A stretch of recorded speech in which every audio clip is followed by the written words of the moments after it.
Welcome to the mandatory post-fight show. 3 massive fights. The PBC card was legit this time. Good fights top to bottom. We got blessed this weekend, Bryan, with 3 really good fights. We're going to go through all of them. First, I want to say if you like the content, hit that like and subscribe button. Follow us on our social media channels.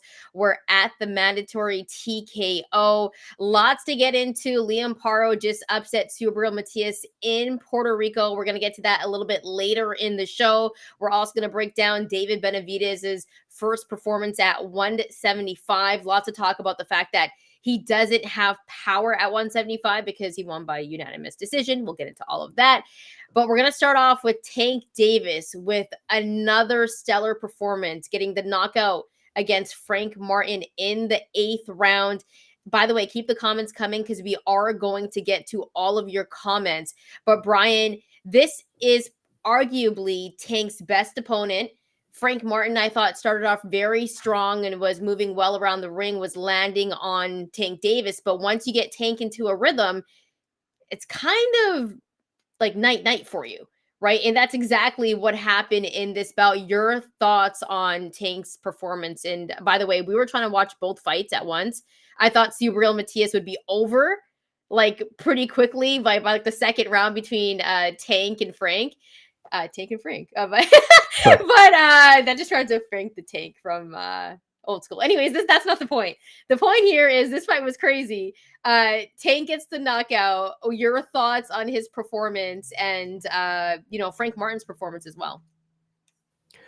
Yeah. There's just so much going on tonight. Like I literally had one eye here watching Tank Davis and Frank Martin, pointing to my right for people who listen to this on the audio side later. And then one eye to my left watching Subriel Matias have a flop performance against Liam Paro, which we'll get into a little bit. Yeah, to me, Tank, I saw that he was like losing the first 3 rounds, and I was kind of like, whatever. I've seen this before. And this is why we both liked him to get the knockout or technical knockout between rounds 7 through 12. And why I mentioned that there was a boost where you can get just the knockout at plus 430, I believe it was, which cashed on that, put a little half unit on it. It was just like a Tank performance, one that you would expect, where he just gives up a few rounds, he figures you out, he has a high ring IQ, he's great defensively, and he pressures you, and then he has you in the corner, and then he finds a shot. And night Frank Martin, who boxed really well. I said he needs to at least be up on the cards or be debatable that he's up on the cards. I'm curious to see what the scorecards were at the time that he got stopped, but hell of a performance until he got knocked out. But unfortunately, this is what happens when guys fight Tank Davis.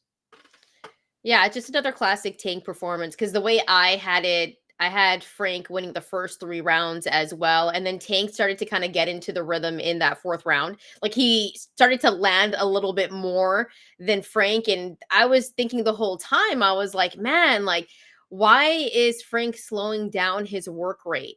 And you would have to think that those body shots from Tank, those hits from Tank were kind of, I guess, leading up to him being knocked out in the 8th round. But I thought for the most part, Frank actually showed some really nice stuff in the ring. Like, I'm not going to take anything away from him. He is a very good opponent. He was good defensively. He's got great footwork. But I just think Tank Davis is the best at lightweight. And it really sets up a great matchup next because before this fight, Bob Arum was like, you know what?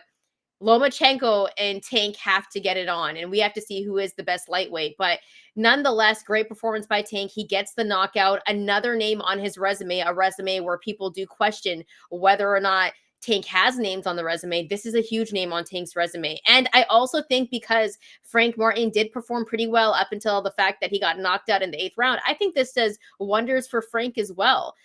Bryan, let's start off over there, though. What do you think happens now next for a guy like Frank Martin, who boxed pretty well throughout this fight, but Tank was just too much for him? He's probably going to get Jermaine Ortiz.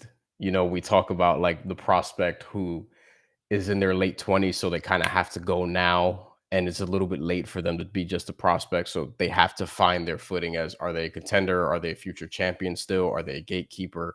And he's probably going to get, he'll get a fight he can win next to just recover from. And then they're going to throw him in there with another lightweight who PBC, or if he's still with PBC at that point, but whoever is trying to push, like he's going to have to get an upset at some point, just business wise. Like I can't really think of like all the lightweights right now off the top of my head, but we kind of know who they are and who's coming.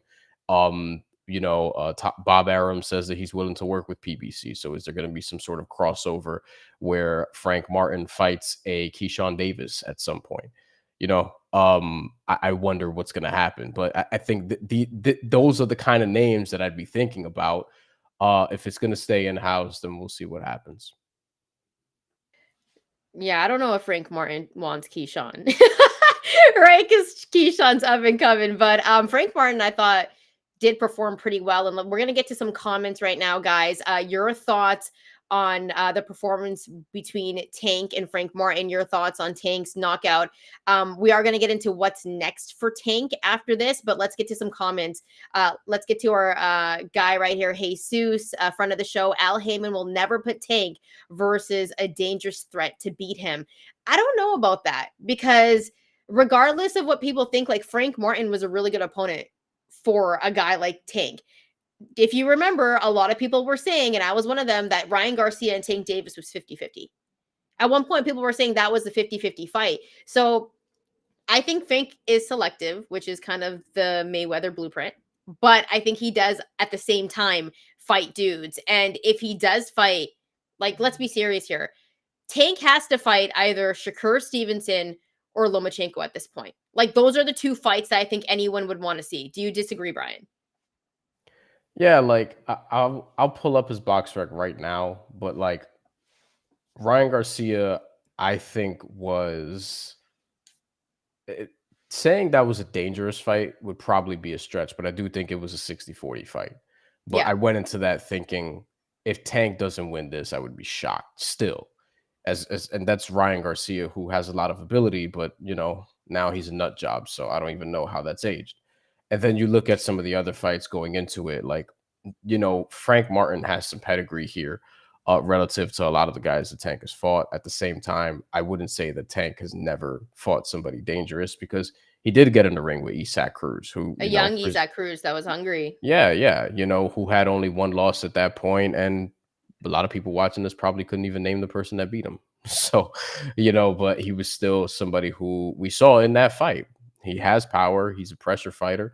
Struggles at cutting off the ring sometimes, but he is somebody who is dangerous. Leo Santa Cruz, we gave Leo Santa Cruz a lot of love here. That was a jump up in weight class, so I think a lot of people wrote him off at that point, but he boxed well before he eventually got knocked out. But yeah, where I'm at with Tank is like, all right, great win. He's back. First fight in over a year. Let's see you face off one of the top guys in a lightweight division now. Like, let's actually see somebody cross the street. Let's get a Tank super fight. Let's get Tank versus Lomachenko, Yes. which Bob Arum said he'd be willing to make. I think Tank will win that fight, honestly.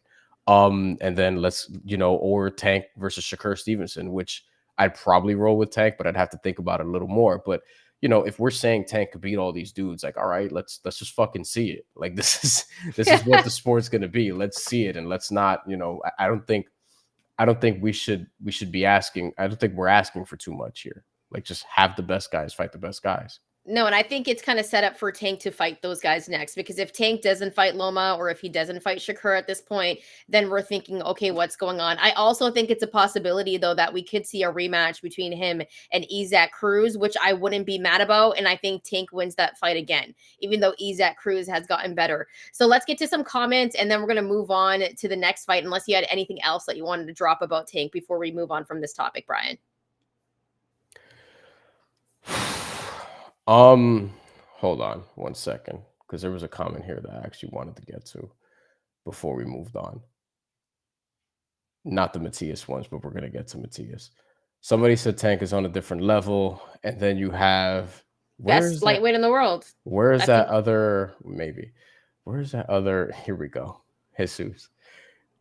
Tank is another fake Nello. Fixed fights, strategic mapped opponent selected by Al Heyman, which we already addressed. But I also wanted to point that out that Jesus doesn't like anybody famously on the show. IMPK 13. I love how Tank celebrated before the knockout. I did find that interesting. That was very funny. He knew, man. He saw, like, it looked like Frank was ready to get underneath the covers. The way he was laid out, it was like, seriously, you put a blanket just on him. But I thought he fought pretty well. Like, props to Frank for not being scared either. He didn't fight scared. You know, I feel like later on in the fight, he kind of was fighting a little bit scared. He wasn't throwing a lot, but we saw like some good sparks as well from Frank. So, you know, I was actually impressed with him.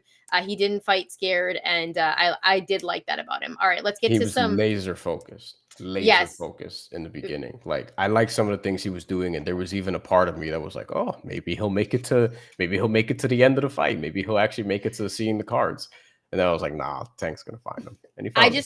And you know, that's the thing about Tank is like everyone talks about his power and his knockouts, but he's so skilled. His IQ is very high.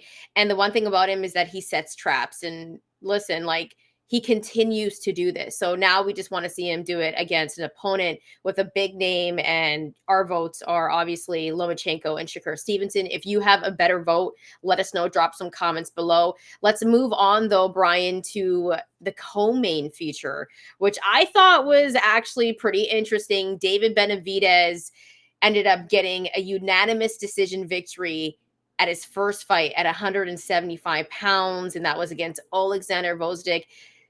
Bryan, your thoughts on what we saw from David Benavidez? And do you believe as well, do you agree with the haters that he doesn't have power at 175? Yeah, there's a lot of that going around. I mean, I'm probably not going to go as far as to say he doesn't have power at this weight class. But if you want to make the case, because here's the thing, and he says that he was 189 for this fight. So 14-pound rehydration, which shit, a lot of guys do 20, 30. So I guess you'll take that, right? I wouldn't say a lot of guys do 30, but you get the point. There are some people that do a lot more than just 14 pounds above the weight limit. And with David Benavidez, you know, I thought he was good, but if you want to make the case that he can't finish in this weight class in the same way, you could hold up Alexander Gvozdyk and be like, hey, he lost to Artur Beterbiev, got stopped in the 10th round of that fight, and then went on a three and a half year layoff, built up a winning streak. And oh, by the way, he's like 37 now. And when he fought Beterbiev, he was like 32, 33. You know, so I think if you want to sort of pile on in that way, and by the way, as for the fight itself, like there was a 119, 109 or whatever it was. Like I thought Gvozdyk won 4 rounds in this Yo, fight. I had him winning 5. I had it 7-5. Like maybe I was being generous, but there were some points in the fight, like David Benavidez was landing the harder shots, but Gvozdyk was being busy. Like he stayed busy throughout that entire fight and took shots. And maybe I was being generous, but I thought the fight was a lot closer than people had it. I wasn't mad at 116, 114. I personally had it 7-5. But I thought it was actually a very good fight. I would suggest you go back and look at that fight because I thought Gvozdyk fought really well, especially when David Benavidez gassed out. And he did gas out after the 7th round. You could tell that he was tired. Yes. And so that was the one thing I'm like, yo, his conditioning doesn't look the same. Also, because he moved up to 175 for a long time, he was facing guys that couldn't probably take his power, right? Gvozdyk is a former champ and he's a natural. He's a natural at 175. So he's able to take these hits from David Benavidez. So it just kind of showed the difference. I still think David Benavidez has power. And I think there were some moments in that fight where he probably could have got Gvozdyk out of there. But Gvozdyk, like he's so skilled and his IQ is very high that I don't think David Benavidez did a good job at cutting off the ring or anything in this fight. Like it was a solid fight. He got the unanimous decision, and some people like Joe Goosen like had him sweeping like multiple rounds. I was like, I don't see that. He gave him 3 at the end. He gave him 3 at the end, to be fair. Yeah. But I think when we got to like round 5, round 6, because the whole thing with Gvozdyk, I was like, listen, and we said this on the show leading up to the fight. If he boxes and he moves and he's able to be active enough, Yeah. then okay, he'll survive. I was heavy on the over. I was like, give me over 8.5 rounds. That was my favorite bet for this fight. It went up to 9.5. I was like, I don't care. Give me that too. Because I think this is going at least to the 10th. And we obviously got the full 12. And the reason why is because I felt like Vostick would have been able to box and move and David Benavidez, make him struggle to cut off the ring a little bit. He was having some success early, to your point. And David Benavidez, I felt like round 5, round 6, he really started landing. And it's like, oh shit, like he actually might get this finish early. And then Vostick was able to get a second win. He was moving around a little bit more. And there were a couple times where he was content with staying in the pocket, to which I was like, no, don't do that. Keep moving, keep moving, keep moving. And then he eventually was boxing well with success. Like I felt like the bulk of the rounds he did win came in the second half of the fight, maybe all of them, as a matter of fact.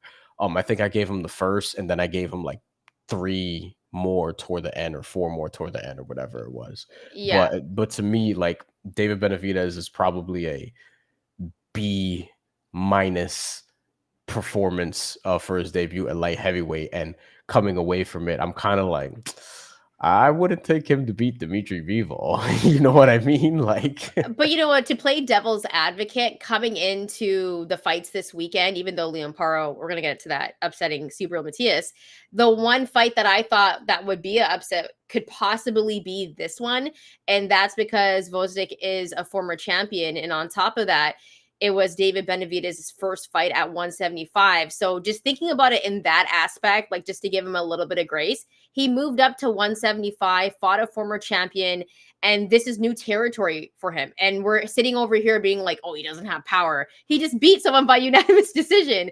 And, the thing that David Benavidez does really well is like his work weight is really high. He's got that power punching. He likes to come forward. He has that Mexican style of boxing. And I absolutely love it. I'm just worried about his conditioning. All I know is that I think, and Beterbiev is old now, but he's still scary. Like that punch you can hear from anywhere around the world. I think Beterbiev beats him, and I think Bivol beats him. And so this was the title eliminator. So he's gonna face either Bivol or Beterbiev, and I think both those guys beat David Benavidez. To be perfectly honest with you, Bryan.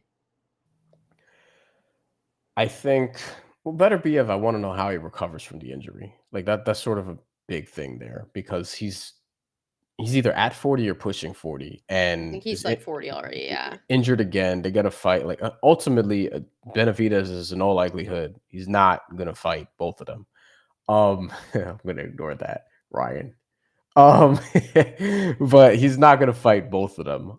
Because obviously he's gonna get the winner. He actually has a choice now, though. Like this is the interesting thing about this. Like we're just making the assumption he's gonna stay. We don't actually know what he's going to end up doing. One, if he does decide to fight, because he's the interim champion for the WBC at both 168 and 175. If he's gonna fight the Bivol and Beterbiev winner, those two have to fight each other in October. So you're talking about April, May, like March, you're talking about basically spring, and we're not even technically in the summer of this year yet, right? So Benavidez needs another fight before then. If he's going to fight the champion, WBC champion at 168, I mean, we all know who's the champion. Like, we want to see David Benavidez fight. Wait a minute, Bryan. Are you saying that there's a chance that we may get Canelo and David Benavidez? To be honest with you, I just don't think that fight happens. You know why? Listen. Canelo Alvarez, he cannot. He can, but like he cannot vacate the WBC title and not fight David Benavidez. But here's the thing. Like, and here's the thing. And you kind of, this was like foreshadowing before his last fight, right? Because you saw like those like documentaries coming out that DAZN did and everything before he fought Jaime Munguia. And you could tell that he's on his way out, right? He talked about what life would be without boxing. And listen, he has shirts that says no boxing, no life. Okay. Like he's on his way out, and I don't think he's gonna fight David Benavidez, and that's why he wants $200 million for the fight. Like it's 34. ridiculous. He turns 34 next month. But he's had over You like know? 60 fights, Yeah, right? no, no, He's no. on I'm saying like and, he don't and want to do this till he's 40. I don't think. no, and I think Andre Ward retired too early, and I'm being biased because he's my favorite, like one of my favorite boxers of all time. However, I think Canelo, I would like to see him leave on top, like still being, on the pound for pound list. I don't want to see him get old and still fighting. Right. And so, and that's not to say that he shouldn't fight David Benavidez. I want that fight. I just know boxing and I know we're not going to get it. And the older Canelo gets, the worse it gets for him. Right. The worse it gets for him. Having watched this fight, I think some people will probably be like, I don't know, like Canelo could Canelo beats probably, him. you know, After what I saw in this fight, Canelo beats him, especially in Vegas. I'm I still think that, specifically at 168, I still think that David Benavidez. I mean, shit. If they do this the Canelo's not doing this at 175. First of all, like we could throw that out. The Canelo's not only fighting David person he Benavidez wants at at 175. 175 is Bivol, Which and that's gonna go no, the exact same no, way. thank you. But No, I thank think you. I think David Benavidez is such a G that he'd be like, "Yo, I'll move back down," because not that like he didn't love his performance. He gave it a 7 out of 10. That's a C, Yeah, and I said B minus C plus a C.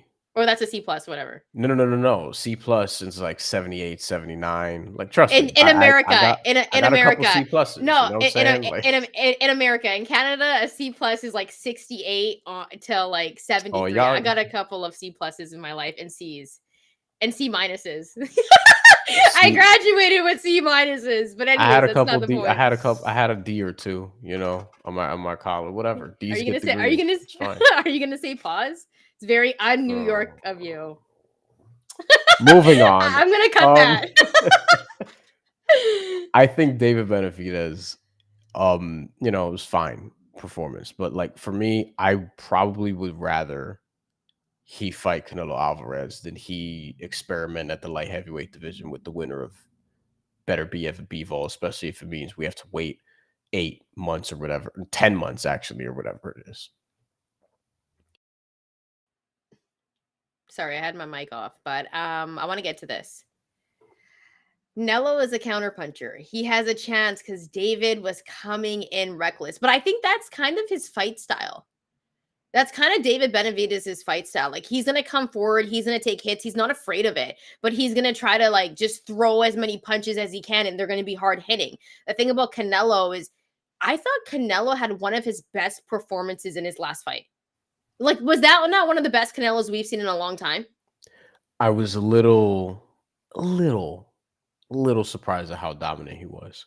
And I say that as somebody who's like, I don't think Jaime Munguia is like the best in the world or Up whatever. and coming though. But like, in boxing, we don't often get the quote unquote old dog schooling somebody who's several years younger, who's at his physical peak and coming off a good win against John Ryder, who, Jaime Munguia, to his credit, stopped John Ryder. Canelo Alvarez did not, in a reminder, tiny ring in Mexico, or would look to be a tiny ring, at least on the Coming off broadcast. wrist surgery, though, might I add? Jesus is gonna hate me. Yeah, because I'm like You making all do these like excuses every for time Canelo. You know what we I talk mean? about Canelo, you point that out because I always tend to forget. Yeah, it's As coming if off wrist it's surgery. yeah, and that's not nothing. But at the same time, like that, Jaime Munguia still did that. But yeah, I think Tony Yayo makes an interesting point here because it got me thinking. Like, one thing Canelo Alvarez would do in a David Benavidez matchup is probably target his body a lot on these counters. Like, as David Benavidez is going to try to walk him down, he's going to eat left hooks to the body. He's going to eat some left uppercuts. He's going to eat some right hooks to the body. Like, I think Canelo Alvarez is going to have a game plan that it's going to make me, because I've been saying Benavidez probably wins that fight, but I'm going to think about it a lot more. That's if we even get it in September. Canelo Alvarez still doesn't have an opponent. We don't know.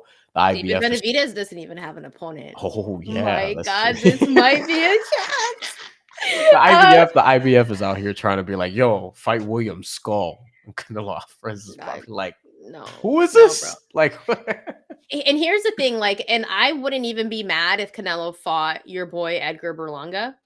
I wouldn't be mad about it. Like, it could, because he's gonna pick who he wants to fight at this point. He's on his way out, right? So I wouldn't be mad if he fought Berlanga. That's a dub for him. But Canelo. I want it to be David Benavidez. But honestly, like You and like a million people, right, over a billion to be people. fair, is Edgar Berlanga the next best option? Now, in terms of resume and boxing ability, no. But in terms of like Star and power, star power, yes. I it, think Berlanga it, has more star power than David Benavidez. To be real with you.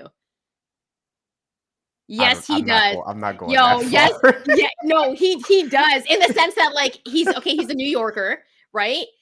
Listen, Just look who listen. you're talking to, but like He brings out Fat Joe to like he brings out all the rappers. Like what rappers is David Benavidez bringing out? Damian I haven't. Lillard. Okay, but yeah, that's pretty cool. That's pretty cool. You know, but Berlanga, like I think he's a superstar. Like just his aura and the way he is. I'm not saying like maybe in the ring. David Benavidez to me is a way better fighter than Edgar Berlanga. Let me just be clear. But Yeah, I just think star power wise, people are excited about Edgar Berlanga. When he was knocking out dudes left, right, and center, like everyone's like, "Oh, he's that guy. He's that guy." And I thought he had a really good last performance. he's also So, polarizing. I think David Benavidez he's more like he's more well liked. Edgar Berlanga, a lot of people don't fucking like him. but Caleb that's Plant is not one of those people, and I I think want to see that fight. I want to see that I fight. think that's what makes Edgar Berlanga interesting. Like who wants to be liked by everybody? First of all, Well, like Joe Budden says, I got a couple of haters, still got to acquire more. I think it's you one of love those that line. things. Yeah, I think it's one of those things where it's like you want people to hate you. Like look at LeBron, like half the people hate him, but we'll watch to see him play. He didn't want that in the beginning, and then after a while, he kind of leaned into it or whatever. But But yeah, yeah, let's get to some comments though. yeah, wise guy 260, who just chimed in. Been out of boxing since I called the Crawford versus Spence outcome. Welcome back, Yeah, and watch thank all you. the crybabies in Vegas that night. The hell of a night to come back. Probably be Tank Davis if that's the reason. Tank Davis and David Benavidez on the same card will do that. By the way, did an interview with Boxing Scene, and we talked about like which underdog has the best odds of pulling off an upset on that card, and I said Alberto Puello. Just wanted to note that there. I wish I actually bet it though. Fucking Give forgot. yourself a pat on the back, man. Gary Antoine Russell, man. This is why prospects need to fight more than once a year. You know Hurts the what? development. Yeah, but the Russell family, they got some beasts in that family. Let's go to our boy Ryan. Ryan had a great comment. And he also did Ryan was on our preview show as well, and he did say he did predict this. He did predict the upset, but we're going to get into that in just a moment. So stay tuned, keep those comments coming. Let's get to some more comments though. Let's go over again to Tony Yayo. This is a good one. I'll let you read this one.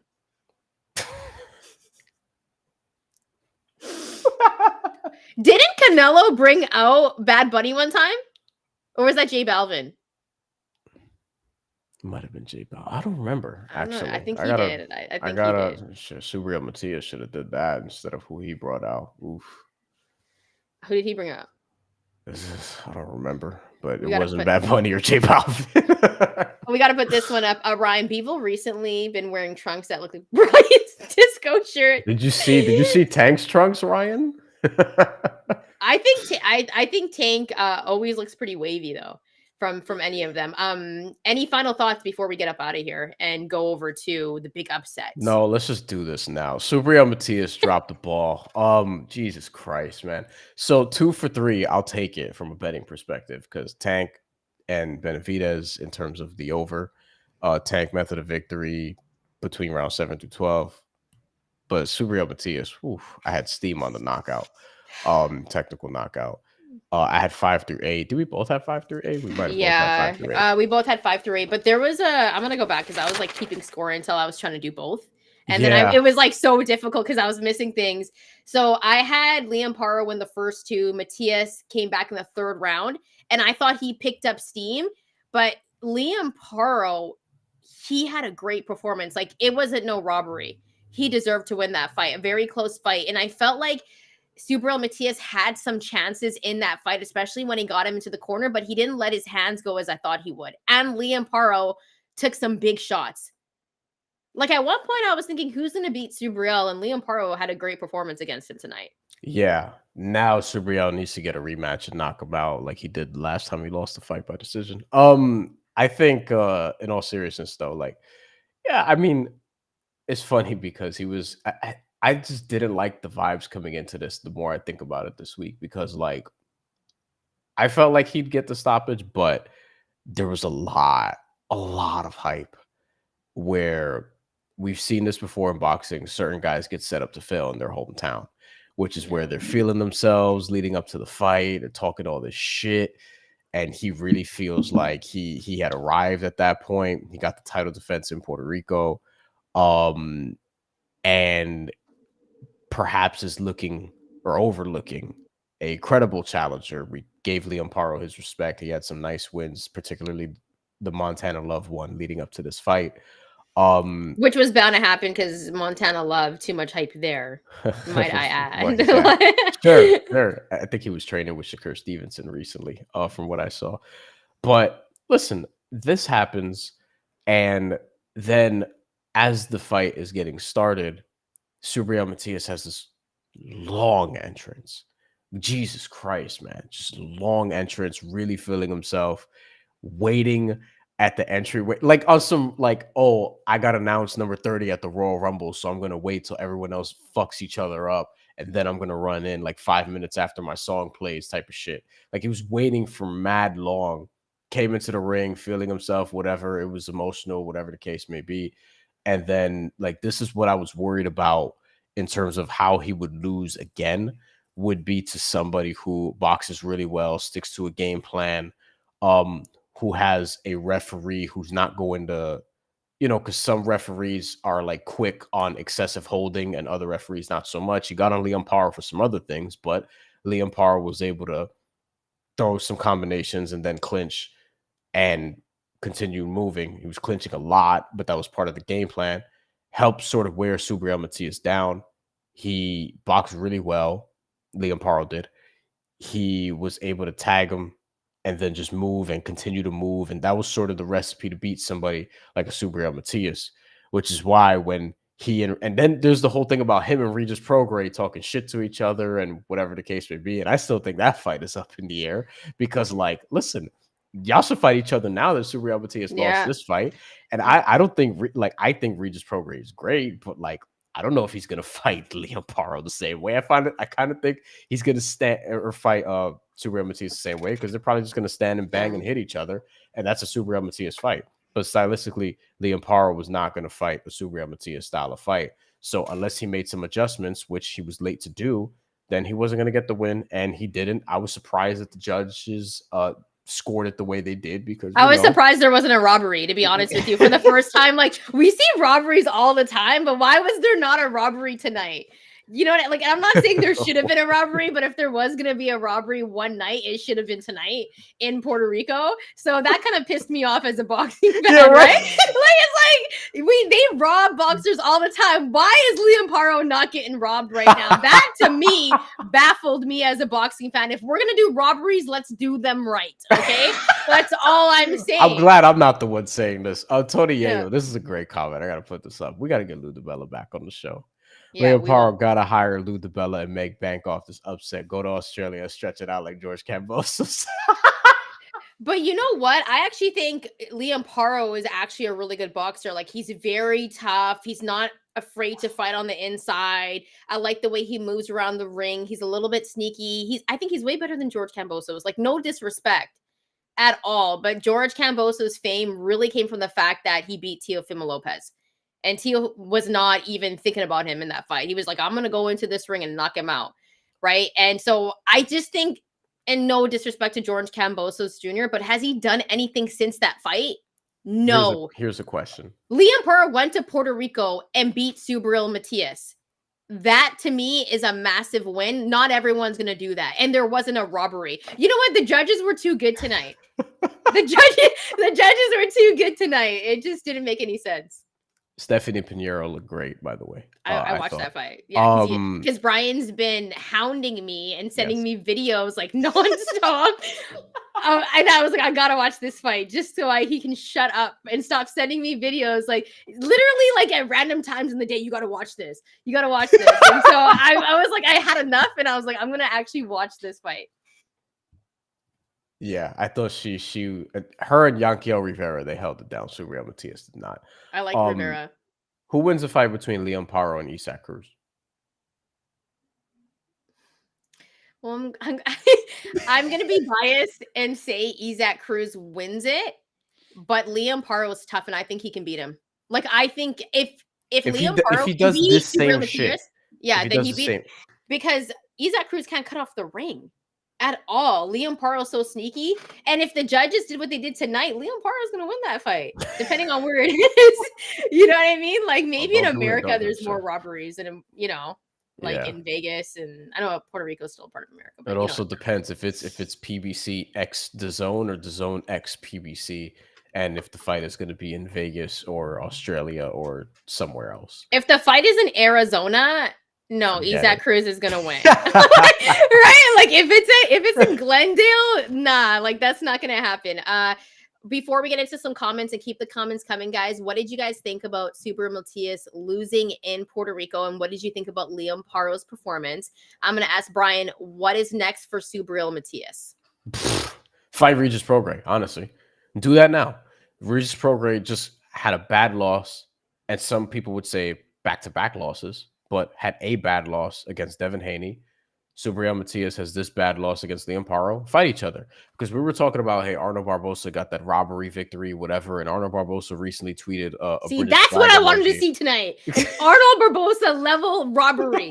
That's what we should have seen tonight. If I'm in Puerto Rico right now and I was at that arena and I saw Subriel and like Tito came out. Tito was in Felix shambles Fernandez, after yeah. that fight. Yeah, you know what I They mean? said he had his head in his hand. I mean, listen, man, like If I'm Regis, I don't want to see Subriel next. Subriel's going to be pissed off. He's going to be different because like the amount of pressure that was on this fight for him, like we're not also thinking about that. They were booing. Like I cut off Tank's post-fight interview, and I was like, "Let me just hear this." They were booing. I was mostly hearing the Subriel fight just to see. I think that you could tell Liam Paro was up by how quiet the crowd was in spurts, or how not even quiet because they weren't like dead silent, but how anxious. Like when you're watching the Celtics and there's 6 seconds left on the shot clock, and Jason Tatum is all of a sudden going up for an isolation, and he's setting himself up for a bullshit step back three, and the crowd is like murmuring, and they're like, "Oh shit, here we go again." Like that's kind of how they were with Subriel Matias, where it was like, "Oh fuck, he's not cutting off the ring, he's not doing this," but they were saying it in Spanish. Like that's basically what was going on, like during the fight. You got to learn some Spanish, man. So I know some, but like I know some too, but not the good stuff. I would not be able to do a broadcast. I only know like what. Apparently, David Benavidez, he says that he tore a ligament in his right hand a few weeks ago, but didn't want to pull out of the fight. He said this at his post-fight press conference. So yeah, I saw that. I don't care. We don't like when boxers do that, do we? We don't like. I hate that. It's like just forget it. It's just like when Ryan Garcia was like, "I was weight trained." You signed the paper. I don't care. Ryan Garcia went into the ring with Tank Davis, shook his hand, and they love each other. They're like having a bromance. Yeah. They ride hard for each other, like for real. All right. So he had a shirt that said on the front, "Tank's #1 fan," and on the back it said, "Rematch me, bitch." Perfect. Didn't he just get arrested? He's got other things to worry about. But I do want to say they only found like 1/1000th of a gram of ostarine. I did say it did depend on like how much it was in his body. Man, so it was barely anything. He did that shit. It was barely anything though, Brian. I could be taking ostarine, right? It was in a supplement. It was in a like there's ostarine in supplements. I'm not. There might be ostarine in this right here. This right here, there's ostarine in this shit. Okay, this is the best pre-workout. You don't want to align yourself with sponsor us, Popeyes, but yeah. You don't want to align yourself with that dude stands. All right, like the Ryan Garcia stands and the Caitlin Clark stands. Like they're the worst. No, they're not on the same. They're not on the same level. The Caitlin Clark stands are ridiculous. They're worse than Taylor Swift. Taylor Swift's got I'm a some part of the bangers. Beehive. I can't say anything. Taylor Swift's I'm got some bangers. She's got a couple. Beyonce too, obviously. She's fucking Oh, well, what do Beyonce. you mean? Obviously, yes. Beyonce's got Yeah, tons classics. yeah. Okay, anyways, I like that's a Rihanna different. more personally, but I do too as anyway. well, but Hustle Man. Pro Gray should get a title shot after his loss, saying he got to work his way up again. Yes, this is why I'm saying he should fight Subriel Matias, because Liam Paro. I wonder. Like, I do wonder. I bet I'm willing to bet there's not a rematch clause for this fight. I don't know that hasn't been confirmed, but Subriel Matias probably. He's not a big enough star to warrant like a rematch clause. But hey, yeah, lesser fighters have had rematch clauses before. I do wonder if there's going to be a rematch. Like, could you run this back in Australia? What happens? Whatever. I actually think a Matias Paro 2 or Paro Matias 2, as it would be called, would do well. But I think Paro should get like I don't think Subriel Matias like warrants a rematch based off the performance. It's not like it was like, oh, he had a strong case for winning the fight. It could have gone either way. Like, I think he lost by 3 points at least. yeah. You know what? I think.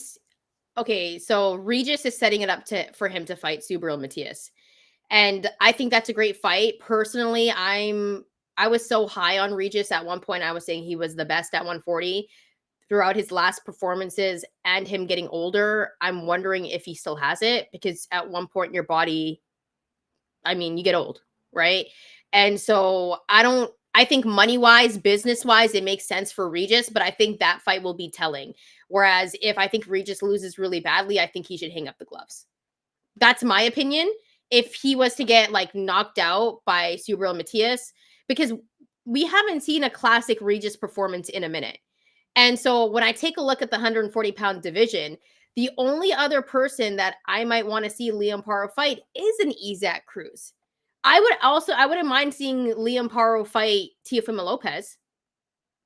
I think that could He be a ain't very doing good that. fight. No, because I think the one fight that Teofimo Lopez should fight is the winner of Arnold Barbosa Jr. and Jose Ramirez, which that But fight hasn't been made, but that's no, the fight because that should it be looks made. like Arnold Barbosa is gonna fight Jack Catterall. And honestly, you could sell me on this. You could sell me on the winner of that getting Liam Paro next. Yeah. Well, wasn't there talk about Catterall and Liam Paro before? There was also talk at one point of Liam Paro and Regis Prograis. Yeah. So I think the move is to have Subriel Matias and Regis Prograis fight each other. And the winner of Jack Catterall and Arnold Barbosa, which I think Arnold Barbosa is teasing that's happening in August yes, in the UK. And it's tough for Arnold. yeah. They go But hard for Jack Catterall. You know how much hate I got when I picked Josh Taylor? But that was a fight I wasn't excited for. I'm also forgetting the IBF #1 contender was Richardson Hitchens. So like Richardson Hitchens, who probably lost his last fight, but he's somebody else you have to factor into this as well. Like, maybe it's just Liam Paro and Richardson Hitchens, and Is none of that the not a others. boring fight? I think Liam Paro makes it a little interesting. But like that's not a fight that I think people are like, yo, I gotta watch that fight. I am not leaving the house this weekend. It's not, I you mean, know what I mean? but honestly, like I don't how many. There ain't no fight that's like that next week. The week after, there's one. Teofimo Lopez. Lopez, yeah. No, it's not Teofimo Lopez. He fights that week, but that's not a I gotta fucking cancel all my plans fight, because he's fighting Steve Claggett. I'm still gonna watch that. I think for me, Me that's a fight too, because I like watching but Teo. Bam Rodriguez is getting the sound. Well, yeah, that's the fight that everyone cares. That's the fight I care about. I've been talking about it for months. That's the fight that I care about at the end of the month. But nonetheless, IMPK13 says Matias and Taylor ? Subriel Matias and Josh Taylor. I love that. Love that not fight. a great matchup for Josh Taylor. No. But I think he's more skilled all around, but he likes to stand in the pocket and try to bully his opponents, and I don't know why he likes to to fight on the inside. Yeah, I don't know why he likes to fight on the inside so much when you think about his length and size. But, Josh Taylor, I thought for a second they might do a trilogy fight with him and Jack Catterall.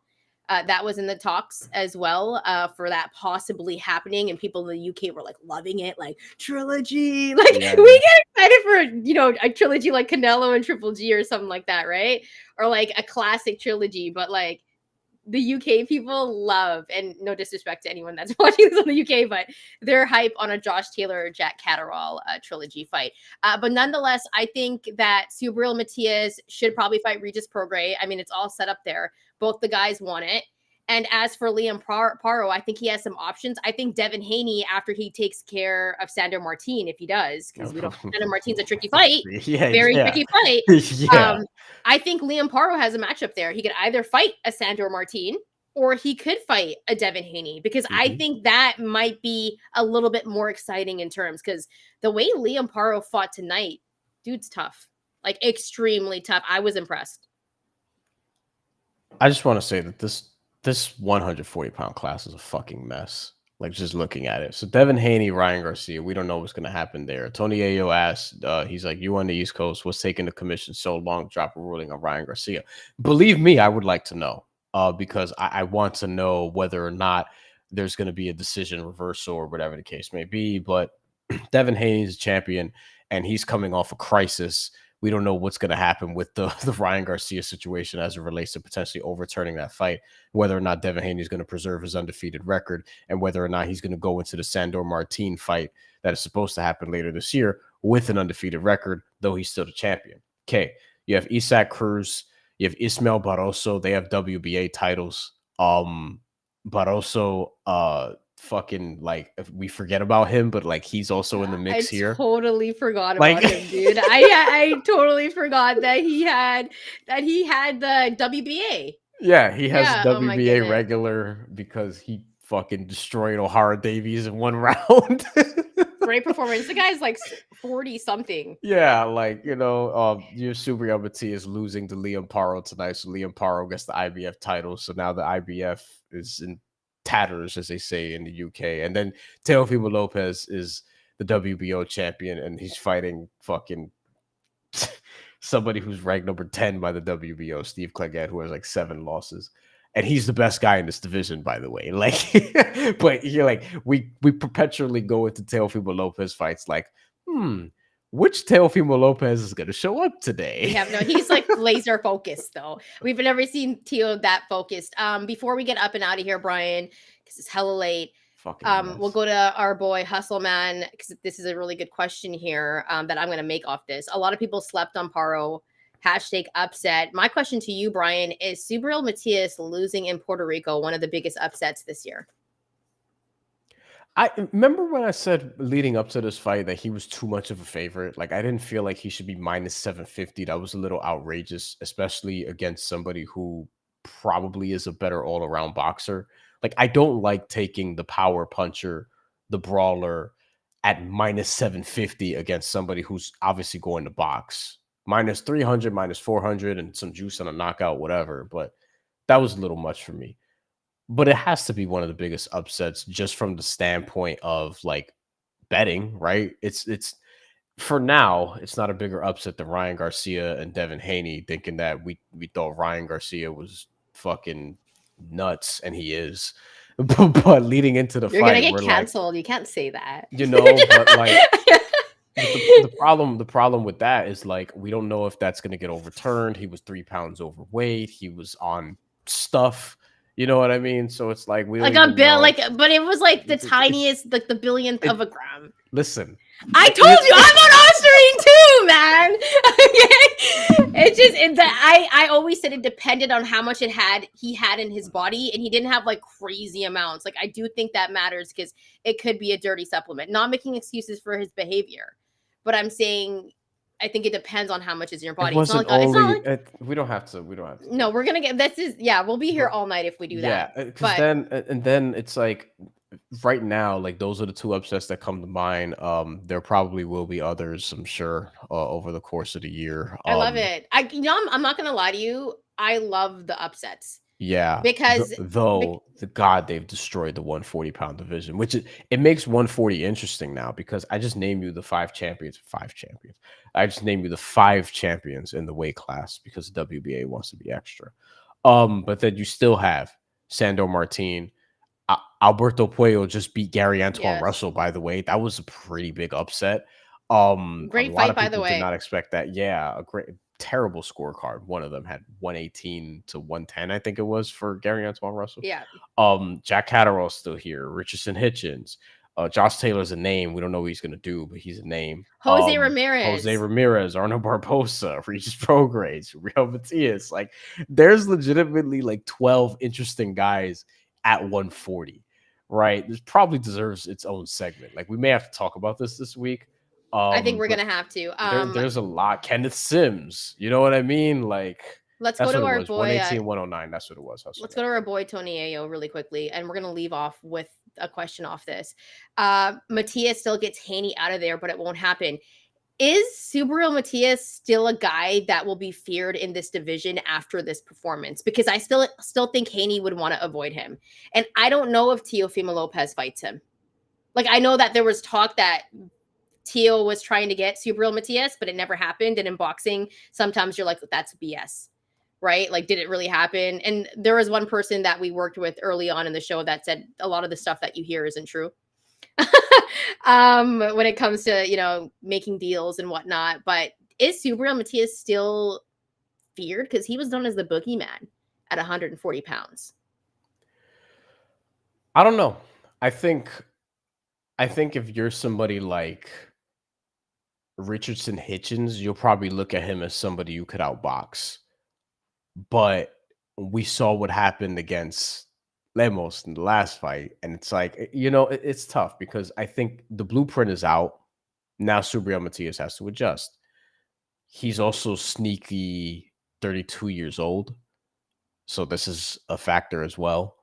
But I think it really just comes down to, he's a styles make fights type of dude. Like, he's not somebody who's going to be able to adjust to whoever his opponent is the way a Tank does, or the way a Terrence Crawford does, or the way a Dimitri Bivol does, or the way Alexander Usyk does, or Naoya Inoue. Like, that's what makes those pound for pound guys pound for pound and special. They don't just beat you one way. They could beat you a myriad of different ways.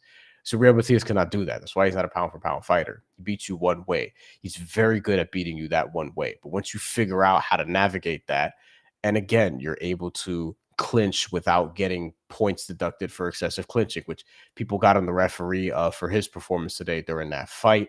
I didn't have the sound all the way up for pieces of the fight, but so I need to like go back and see like what exactly what the deal was. But I know that there was a point deduction along the way that I thought was going to come back to hurt him, but did not. So I think he'll be like, people won't want to like die to get in the ring with him, but I'm sure a guy like Regis Prograis will be like, oh look, like he'll want to fight him. But it's like, I don't think you want to fight him the way you think you want to fight him. Like, stylistically, he's still going to be good at what he does. And there's a reason why Liam Paro boxed the way he did, because you saw when Subriel Matias got ahead of steam and was able to land on him, that shit looked like it hurt. And there were times where he got rocked and needed a second. He looked very tired after 6 rounds, got his second win. He looked good again round like 9 in that range. So like with Subriel Matias, it's a styles makes fights type of thing. And if you could do what Liam Paro did, all power to you. I just don't think a lot of people will be able to do that. Yeah, I think if you're Devin Haney, you still don't want to fight him. I think if you're Regis, it makes sense business-wise because Regis hasn't looked good in his previous fights. And I think that some people still won't want to fight Subriel, but at the same time, now that he doesn't have a title, I think 140 is wide open and we might get some fights that we might not even expect. Because I think there is still a chance that, like, what is Jose Ramirez's next fight? We know Arnold is going to fight Jack Catterall. Shit, What's can next he fight after that? Subriel Matias? Yeah, that's a fight that I think would be great, right? Because that you think about, like, he's Mexican American, but it's like Mexico, Yeah. Puerto Rico, like No, all that stuff goes into it, right? The thing with the Subriel thing is like, if he has a title, I mean, you'd prefer not to fight him for a title, but he still has a title, then you have a reason to fight him. But if he doesn't have a title, it's like, do you want to deal with that stylistically? You know what I mean? Like, I think people would rather deal with a different style of fighter. It's kind of where it's at.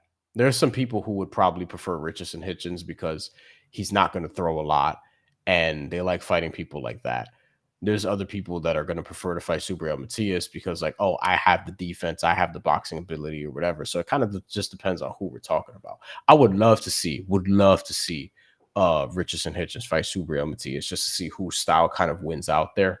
I think a Yeah. lot of people would lean Richardson Hitchens, but I don't know. I I would still probably want to see take. it. I think I would take Subriel Matias. I Yeah. think stylistically, like on the cards, yes. Um, but I still think Subriel Matias is still a bad man at 140 pounds, and he's still a guy that people might want to avoid. But hopefully, we'll get to see him and Regis Prograis, and then we'll see what happens with Liam Paro. But here at the Mandatory, we want to thank you so much for rocking out with us on this Saturday night. It's Sunday morning on the East Coast. But we do want to say thank you so much. Make sure to follow us on our social media channels. We're at TheMandatory TKO. Also hit that like and subscribe button because it helps the channel grow. Bryan, any final thoughts before we get up and out of here? This weight class is a fucking mess. You know who was talking shit to each other, by the way, in New York City last week? Who? Richardson Hitchens and Tiger Johnson. Hitchens wins that fight. Are you sure? Yeah, I'm sure.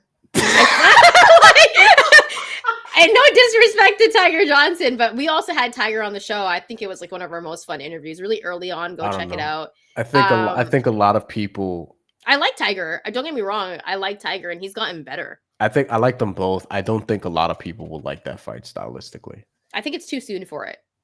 That's what I think. I think it's too soon for that fight. Maybe.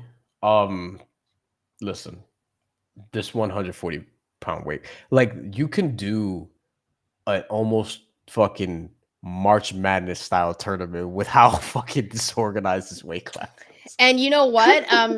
We should probably do a segment on this, and we're not going to do it tonight. It's already so late. But there's also talk that the Saudis want to have one manor, and they're thinking it's going to cost like $5 billion to buy out. I think it's going to cost way more than that. But that you could have tournaments. They want like the that. UFC model in boxing, essentially. Yeah. But you know what would happen? The fighters would get paid like trash, like how they do in the UFC if that happened. So it's like, if you're a fighter, you probably don't want that to happen. But if you're a fan, you're like, okay, these dudes are going to start to fight each other now. And it makes sense. No, if you're a fighter, they're going to talk to they want it to happen because they're getting bankrolled by these dudes, the Saudis. But I do wonder, like, think about the UFC's model though. Like their fighters get paid I'm not even going there. I'm like, is the money going to be there forever? Like, is this how it's going to be for the next 10, 15, 20 years? Where the Saudis have just monopolized boxing successfully, and this is where we are. And they're just paying out everybody. Like, is that going to be a sustainable model, given all the things we know? Like, I just wonder that more than anything else. There's an interesting New York Times piece there because they're obviously trying to make their imprint on sports or whatever the case may be. And a lot of people are, loving what's going on. And I have questions. I have a lot of questions that I probably won't be able to ask because they won't want to answer them. But no, and I think the world is changing at the same time. I don't know how sustainable it is, but there was also a bill passed, and this is not a political show. There was a bill passed that if you're between 26 and 18 and you're a man, that you have to register to get drafted.